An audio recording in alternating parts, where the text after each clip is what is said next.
2020 का Tokyo Olympics and 2024 का Paris Olympics, इन दोनों इवेंट्स में हाई जंप को लेके एक बहुत ही इंटरेस्टिंग स्टोरी हमें नज़र आई।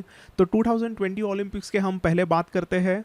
तो उस ओलंपिक्स में जब हाई जंप का इवेंट कराया गया था, तभी ये कतार का मुताज बारशम एंड इटली का जियान मार्को टेम्बेरी, इन दोनों ने बहुत ही अच्छा परफॉर्मेंस दिया था। उन दोनों ने भी काफ़ी अच्छी तरीके से शुरुआत से हाई जंप मारी और एकदम लास्ट में ऐसा हुआ था कि तम्बेरी और बारशिम दोनों ने भी 2.37 के हाइट को क्रॉस किया और उसके बाद में 2.39 हाइट जब वो क्रॉस करने के लिए गए थे, तभी बारशिम और तम्बेरी दोनों भी फेल हो रहे थे बार बार। उनके जो 3 अटेम्प्ट्स थे वो तीनों अटेम्प्ट फेल हो गए। तो इसका मतलब दोनों ने भी 2.37 के हाइट को ही क्रॉस किया। अब ऐसे जब टाई होता है तभी पिछले अटेम्प्ट्स को देखा जाता है कि किसने सबसे कम अटेम्प्ट में वो हाइट हासिल की है। तो अभी इन दोनों के रिलेटेड ऐसा हो गया था कि उन्होंने पहले 2.24 को पहले ही अटेम्प्ट में क्लियर किया, 2.27 को उन्होंने पहले ही अटेम्प्ट में क्लियर किया। ऐसे ही करते करते 2.30, 2.33, 2.35 एंड देन 2.37, ऐसे उन्होंने सारे ये जो अटेम्प्ट थे उनको पहले ही अटेम्प्ट में क्लियर किया था। तो वो उसमें भी टाई रहे थे, बट जब 2.39 की पारी आई तब दोनों भी तीनों अटेम्प्ट में फेल हो गए। तो बेसिकली कहना यह है कि दोनों भी बारशिम और ये तम्बेरी, उन दोनों के भी सक्सेसफुल अटेम्प्ट एकदम सिमिलर रहे और अनसक्सेसफुल अटेम्प्ट भी एकदम सिमिलर रहे। तो अभी यहाँ पर टाई ब्रेक को कैसे यूज किया जाए?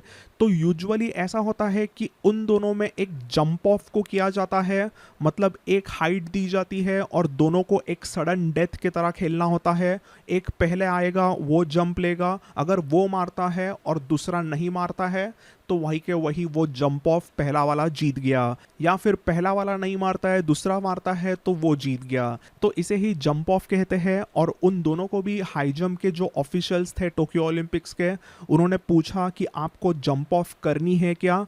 तो यहाँ पर एक बहुत ही इंटरेस्टिंग रूल आता है। तो 2009 में IAAF ने एक ऐसे रूल को लागू किया था कि अगर एथलीट चाहता है कि उसे हाई जंप नहीं करनी है तो वो नहीं भी कर सकते हैं। इट्स इन देयर हैंड, वो डिसाइड कर सकते हैं कि उन्हें क्या करना चाहिए।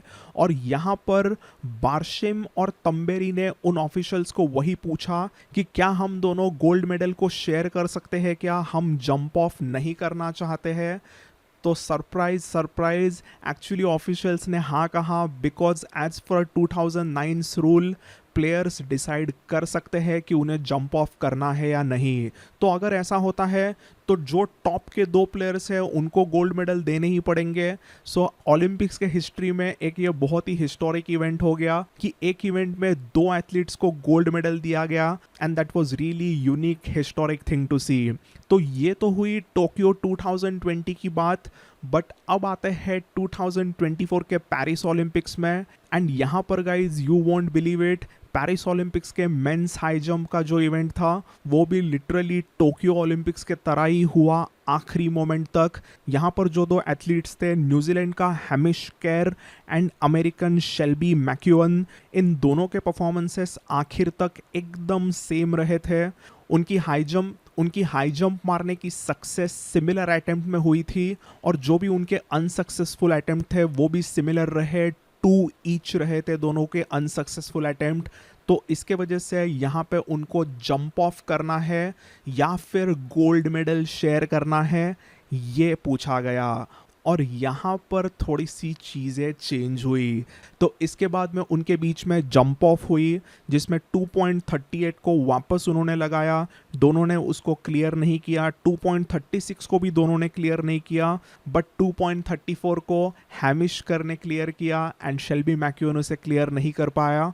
तो वही के वहीं पर शेल्बी मैक्यूअन हारा एंड हैमिश कर one the gold medal. So thanks for watching today's video guys. I will see you all in the next one.